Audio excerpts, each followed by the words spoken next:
Hello everybody! Welcome to Japanatron. My name is Dave Pavlina, and Japanatron is a podcast all about life in Japan and Japanese culture.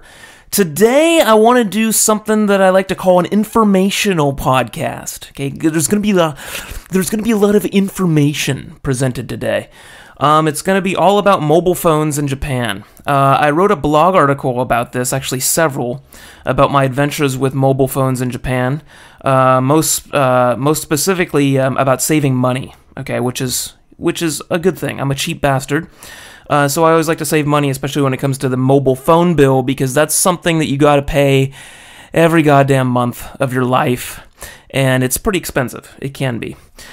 So yeah, we're going to talk about mobile phones in Japan. Let's do this. I'm going to start with some general information, some general background, some facts and things, and then I'm going to kind of go into the big three, is what I like to call them, the big three mobile providers in Japan, and kind of explain why I refuse to use them, and kind of my adventure with saving money, some alternative solutions to the mobile phone thing in Japan. All right, general stuff. I'm going to say about Japan. Japan, in general, is pretty good about giving you unlimited data, quote-unquote unlimited. If you read the fine print, it's actually capped at like 7 or 8 gig a month, which is like, it's pretty much unlimited. You're not even going to use that much if you tried, unless you're doing like tethering and downloading BitTorrents and videos, illegal videos all the time.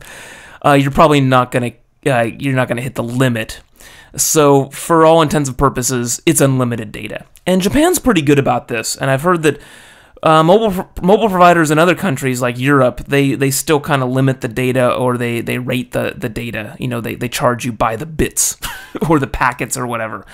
So Japan in general is pretty good about unlimited data. So that means, of course, they get you on the calls. That's where they screw you. That's really where they pound you in the ass, is the phone calls. So in general in Japan, I would recommend don't make any phone calls. You're going to pay for that.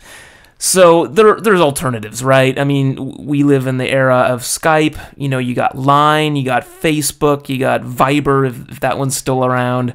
You got all these free, you know, voice over IP calling apps, free calls, free texts, all those apps that use data instead of the traditional phone, the phone line. So use that instead, because Japan is going to get you on the calls. They're going to really nickel and dime you there. The other thing about Japan is different rules apply to the iPhone, and this probably goes for just about every country in the world, but the iPhone is kind of like over here, and everything else with the smartphone world is over there. So Android phones are probably a cheaper alternative, and they're going to be more generous with things like tethering and unlocking the phone. So some examples is all the providers in Japan, they won't unlock your iPhone, but they will unlock an Android phone, most likely. They won't give you tethering with the iPhone, or you got to pay this much for tethering on the iPhone, where it's a little bit less, or they'll throw it in for quote-unquote free with an Android phone. So if money is really important to you, and you can kind of get over that whole Apple iPhone cult, you know, you don't want to join it, I'm in it. just an FYI there. Join us! Then Android in the smartphone world is probably a cheaper alternative, just generally, all around. And that probably, I'm going to go out on a limb and say that's probably not just a Japan thing, that's probably around the world, if you want to save money. The next little thing for general background, LTE. I'm going to bring this up a lot, LTE. LTE is 4G. It's faster. Okay, you got your 3G, and you got your 4G. It's one extra G, so it's faster. It's faster data speeds. And, you know, you call it LTE, you call it 4G, whatever. The problem here is that it varies a lot by country. Okay, every country kind of did their own thing on this. So fortunately for us, we have multi-band phones. phones that will, that can attach to any LTE band there is. But watch out for this, because oftentimes if you want LTE and you're going to live in Japan or be here for a while, I really suggest getting a Japanese phone. If you bring an LTE phone from overseas, there is a chance it's just not, it'll work, but it's not going to get 4G LTE speeds. That's partly because Japan did their own thing, like a lot of countries, and the bands are all wacky, even with a multi-band phone. And I don't know, I just find you either got to put a ton of research into researching what specific LTE bands your overseas phone supports, and really investigate it and research it, because you might have that disappointing thing where like, oh, god damn it, I brought my phone from overseas, from my home country, but I can't get the LTE. It'll probably work, but you're not going to get those high speeds. I just make it easy on myself, and forego all that painful internet research, and just get a phone in Japan, because then you're pretty much guaranteed that a Japanese LTE phone is going to get the LTE here. So that's the LTE thing. Okay, let's talk about the big three. I like to call these brothers the big three. The big three are the big mobile providers in Japan. We got your Docomo from NTE, we got your au from KDDI, and we got your SoftBank. Now, two of those, Docomo and au, are the big telecom providers. They've been around a long time. Those are the big boys. SoftBank is kind of this one that's changed hands a ton of times. I don't know. When I first came here, it was like J-Phone, and then it became Vodafone, which apparently was, I think Vodafone's a European company, so something happened there. And then it became SoftBank, which I think is a Japanese company now. So I don't know. This thing's been changing hands all the time, all over the place, and my phone's email address was always changing, so it got kind of annoying. SoftBank is, I guess, I'm going to say is the smallest one. People often complain that the signal kind of sucks. They were the first to get the iPhone. I don't know. They have this kind of weird niche that they've kind of like, they compete with the big guys. I guess it's kind of like AT&T in the U.S. is the big guy, and then you got your T-Mobile or whatever, all this, I don't know, Sprint. Sprint is one of, I don't know. Those are the big three. Why aren't there more companies? Why are there only three?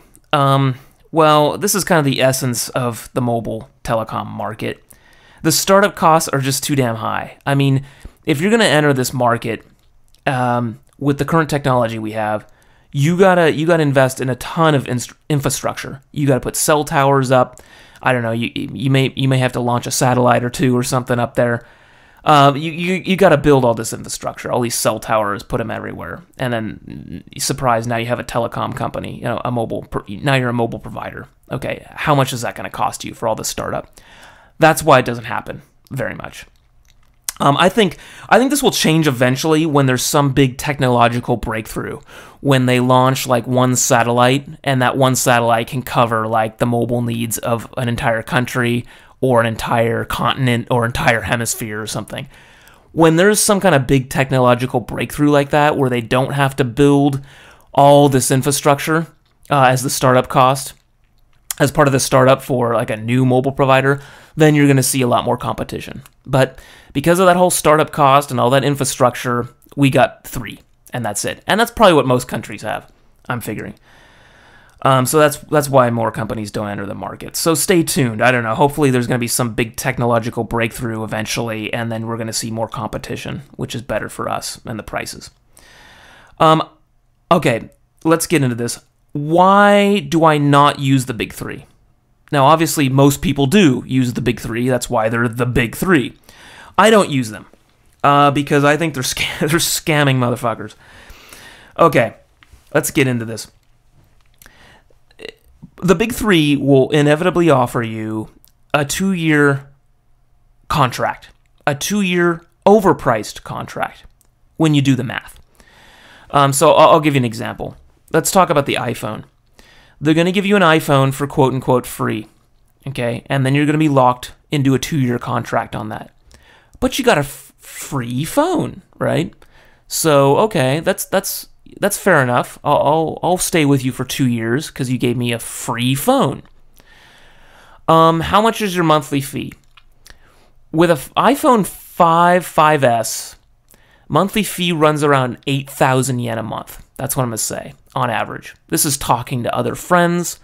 My experience back when I was with the big three, which was SoftBank. I was with SoftBank. And they call it SlothBank. So I'm going to say, just generally speaking, your average is going to be about 8,000 yen a month for like an iPhone 5S. Okay. Probably at the least. Some people are like 9,000 yen a month. Okay, let's give them the benefit of the doubt, and let's say 8,000 yen a month. Okay, that's your contract. When you compare to the alternatives, and the alternative I'm going to talk about later, you're going to pay around 4,000 yen a month for the service. They're not going to give you a phone, so you're going to have to buy a phone, but it's SIM card only. They're just going to give you the SIM card, and you're going to pay for the service, pay as you go. There's no contract, okay, so you're not stuck with them. And I'm with one of them now, and I pay about 4,000 yen a month, okay? So let's do the math here. You're overpaying 4,000 yen a month for 2 years, at least. And when you do the math on that, you paid 96,000 yen for that iPhone. And an iPhone runs around 70,000 yen. So you paid way too much for that iPhone, okay? So they make it seem like they're being all generous by giving you a quote-unquote free phone, but no. They're making it back, and then some. Big time. They're charging you 96,000 yen for that phone. Okay, and you think you're getting a free phone. You're not, okay? So that's a lie. The other thing that they do is it's even worse if you go beyond 2 years, right? Because you think after 2 years you've fulfilled your contractual obligations, you've paid off the phone, you've paid 96,000 yen for this 70,000 yen phone. Does your phone bill suddenly go down to half price, to 4,000 yen? No. They keep charging you 8,000 yen. Even though you've fulfilled your contractual obligations and you've paid off the phone, okay? No, the phone bill does not go down, okay? That's why they say, actually, that they give you the phone for free, okay? That's why. Because if they said that you have to pay off the phone, then everyone would be like, hey, I paid off the phone. My phone bill should go down. That's what they used to do. And actually, the phone bill did go down, back in the day with those flip phones. Now they don't do that. They give you the smartphone for free. So they just continually charge you, continually. Ugh, pronunciation sucks. God, my English has gone downhill. Continually charge you the high overpriced price. I can't talk. Help me.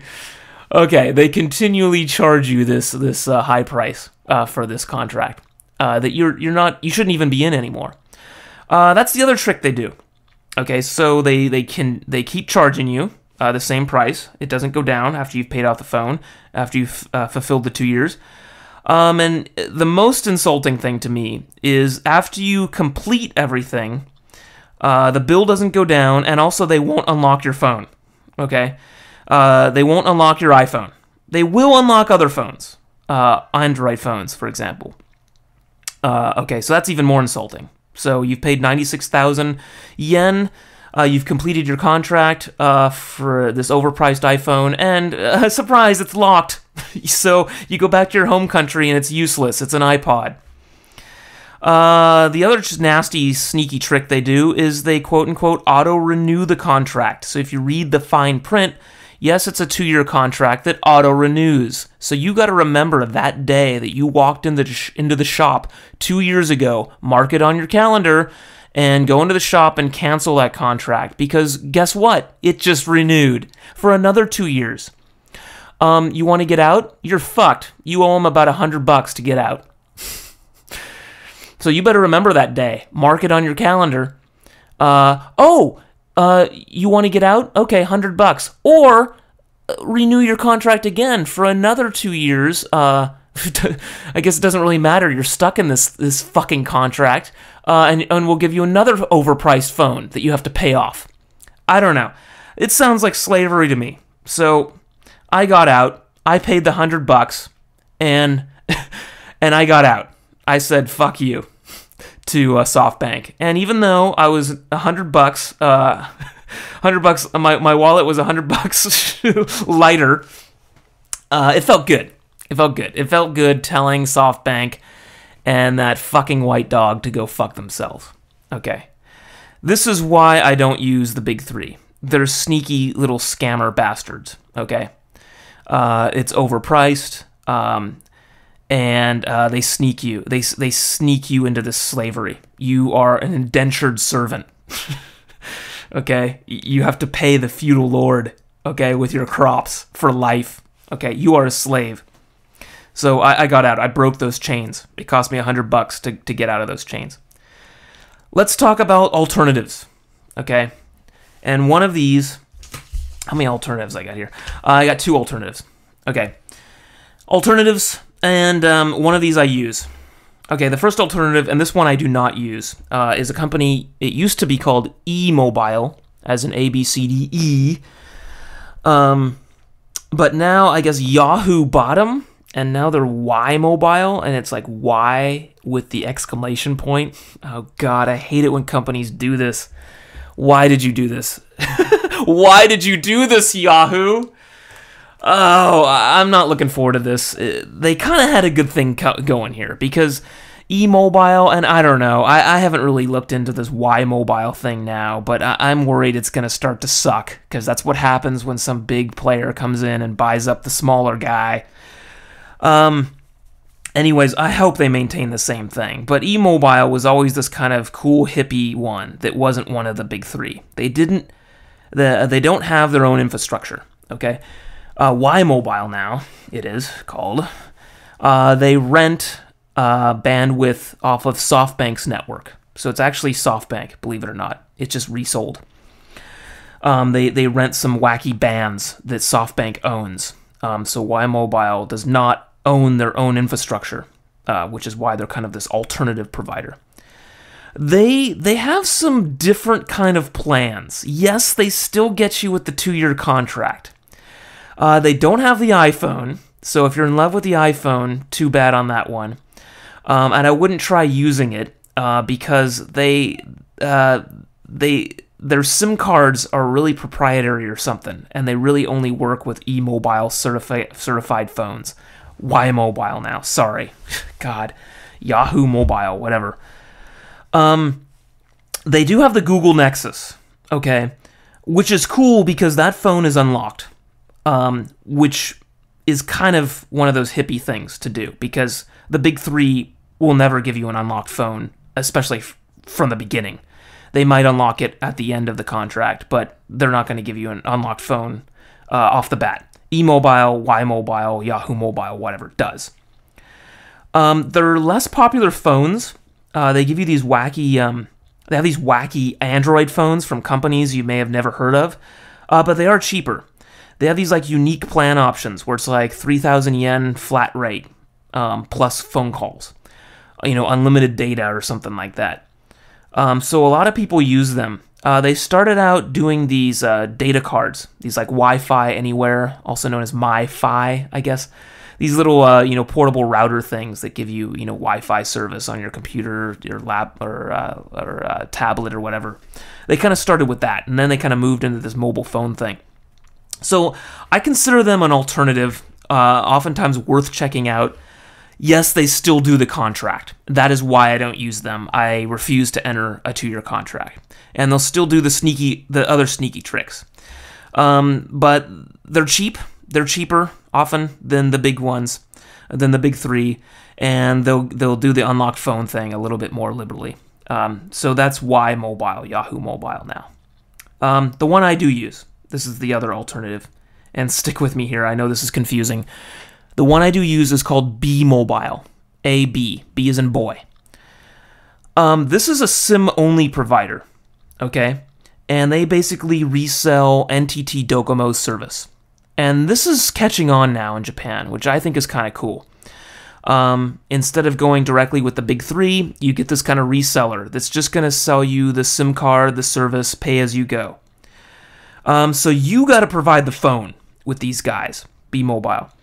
So you could get an unlocked iPhone from the Apple Store, for example, which is awesome because Japan recently started doing that. They weren't in the past.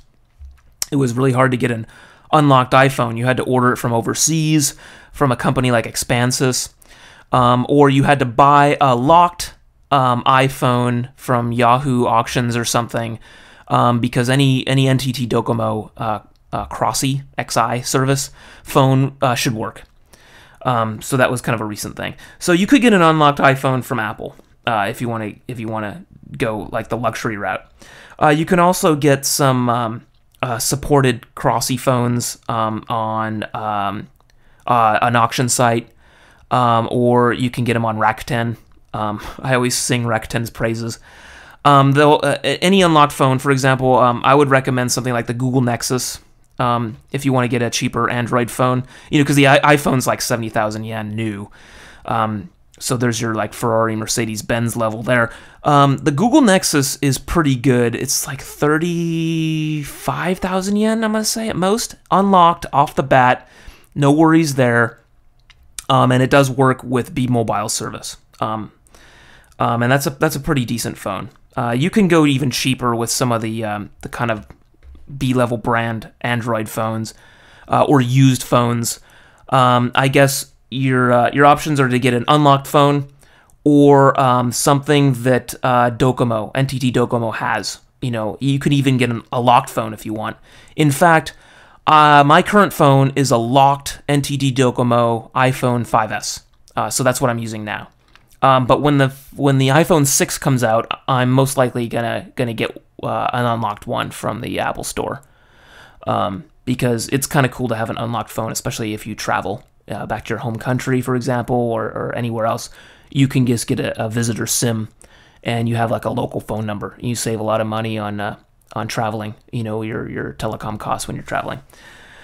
So that's B-Mobile, is a SIM-only provider. They resell Docomo. You have to pay up front for the phone, okay? Like I said.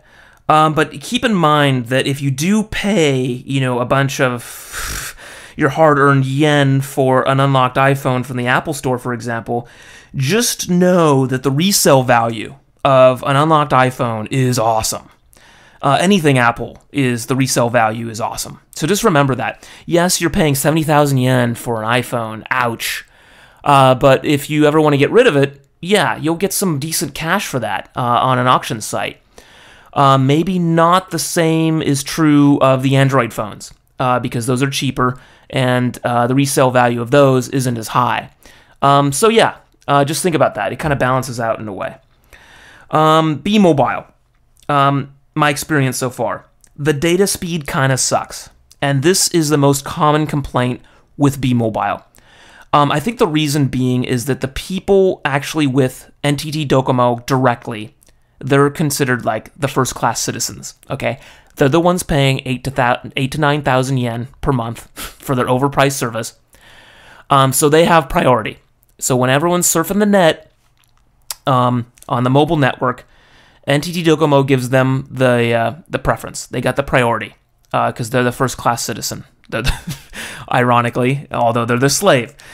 B-Mobile is kind of the second-class citizen. You're paying half price. Okay, I pay about 3,500 to 4,000 yen per month. So, the phone bill is at half. So I'm not complaining. I don't care. Considering I'm paying half price, I don't complain about the data speeds. The one thing that helped a lot was I used to have an iPhone 5, and that wouldn't get LTE, because NTT Docomo never sold an iPhone 5. They started with the 5S and the 5C. So I could only get 3G, and that really sucked. When I upgraded to the iPhone 5S, I got LTE. That helps a lot. So even though the B-Mobile data speed sucks, LTE does help. So if you get LTE on B-Mobile, it's a lot better than the 3G. But like I said, I'm not complaining because my mobile bill is half now. It's about 4,000 yen at the most. So I'm not going to complain. The other thing also that helps is I have Wi-Fi at home and at my office. And that's pretty much where I am for the most part, especially during the week. Since I have Wi-Fi at both home and office, and even some cafes and whatnot have free Wi-Fi, I don't really rely so much on the data speed of the actual phone, the 4G, 3G stuff. If you are one of those people that tethers or really is a heavy mobile network user with the data, you might not be a big fan of B-Mobile. But I will say this, B-Mobile is no contract. There's really not much of an obligation. I think the obligation they state is something like 4 months. It might be up to 6 months now. I'm not sure. You got to read the fine print on their website, bmobile.ne.jp. You can always Google that. It's also on my website. If you type B-Mobile into the search bar thingy in my website, mondaiji.com, or just go to japanatron.com, you can find my articles I wrote about B-Mobile. And I got the link there too. Anyways, you got to read the fine print, but the obligation is way shorter than 2 years. So there's really not much risk with giving B-Mobile a shot. I did it, and it worked out for me. I've been happy so far.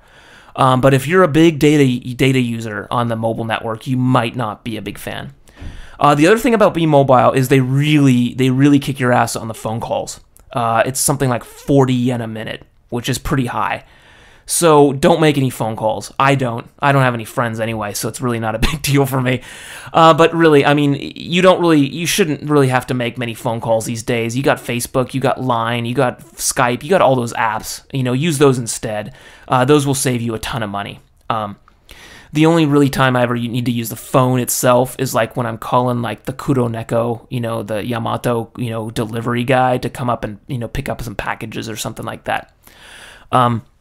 But even then, I could probably use Skype.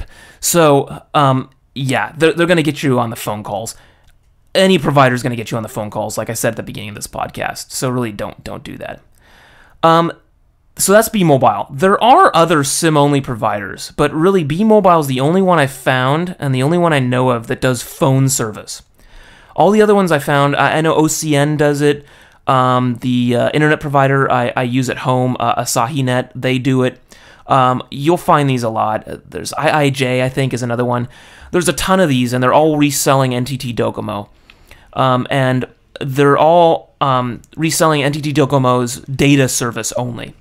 So, although there are other SIM-only providers similar to B-Mobile, they're all, so far, this might change, of course, as this market gets bigger, they're all just selling data-only service. So if you get one of like a SIM, there'll be like 1,000 yen to a couple thousand yen a month for a few gigs of data or something. But you're not going to have a phone number. You're going to have data only. And I actually entertained this possibility. I did try like a month of just data only on my phone to see if I could survive without a traditional phone. And some people have done this, they've done experiments with like an iPod, using an iPod with Wi-Fi or something. Or, like I said, an iPhone with just data-only service, not an actual phone number. And I tested it, and it wasn't bad. I could actually survive with things like Skype and those other services. The big qualm about data-only that I have is emergency services. You can't call HHQ, 911, emergency services, whatever. You can't call those with Skype, with Line, or whatever. You need a standard, normal mobile phone. A phone number, like what B-Mobile offers. And hopefully other ones will start offering the phone service, because that would be kind of cool. You have some choices with this pay-as-you-go, SIM-only service. But for the time being, the only one I know of is B-Mobile that will actually give you a real, normal phone number. I have a friend that does this. He has a smartphone, well, it's something similar, actually. He has a smartphone with phone-only service on it, actually. No data on his phone. And then he uses one of those, MiFi, those, Wi-Fi anywhere little data card things, those mobile routers, for his data Okay, so he has the SIM only service on this little data card thing, and he pulls it off. He pays even less than I do. I think 2,000 or 3,000 yen a month or something. The thing is, though, I saw him, and he has to, like, fire up that little router, every time he wants to, surf the net on his phone or check his email or anything data-related. So he's got to carry, like, 2 devices around and fire up that little thing. So, yeah, I guess that part is not as convenient. But, yeah, he is saving money. And I brought up the whole thing. We were talking about it, and I think he's on IIJ on a really cheap data plan, and he's got, like, a phone-only or something from AU. I think, and no data plan on it. He asked him for that or whatever. So you can do these kind of alternative plans, hybrid plans. Like I said, I wasn't a big fan of his approach because you got to carry 2 things around. I'm just kind of minimalist that way. I just want to carry just my phone. So I brought up this whole, emergency services thing. Like I said, I would if I could with the data only thing. I think it would be kind of cool eventually to just have data only on your phone, and not have to pay for the traditional, phone number thing. Just use Skype and all those other things. And I brought up the emergency services thing. And he kind of made fun of me. He said, well, it's not like you call them all the time. And I'm like, dude, but it's something you need to have, man. You don't want to be that guy, Oh, I'm sorry, you're choking or you're having a heart attack. Actually, see, my phone, it's data only, so I can't call emergency services. Sorry, is there someone else around here that can help you? You don't want to be that guy. Like, hey man, that guy died because of you. Because you can't call emergency services. Because you're the cheap bastard with the data only phone. I don't want to be that guy. So that's the data only thing. I don't know. I'm hoping eventually they're going to offer the traditional phone, or maybe, I don't know, the HHQ. Emergency services is going to start to work with Skype or whatever, or you can text them, or I don't know, or you can chat them. you can become Facebook friends with emergency services. Like, hey, can you friend me? I got a guy over here with a heart attack, and then Facebook message them. Please send an ambulance quickly. Heart, happy face. Yeah, so we're not there yet. So that's my spiel on mobile phones in Japan. That's my experience. That's my research. I'm B-Mobile with my own purchased iPhone. Live the dream, brother. I was thinking of something profound to say at the end of this. All right, I hope you enjoyed this. Let me know if you have any questions, any comments, any other stuff you want to say or ask about mobile phones or anything else for that matter. Visit me on my website, Japanatron.com. I got all my follow me links at the top. Leave comments, give me likes, and all that stuff. I love that stuff. I love those little thumbs up likes, and your little comments. Helps motivate me to keep me doing this. So yeah. Enjoy, and you have a very good evening. Toodles.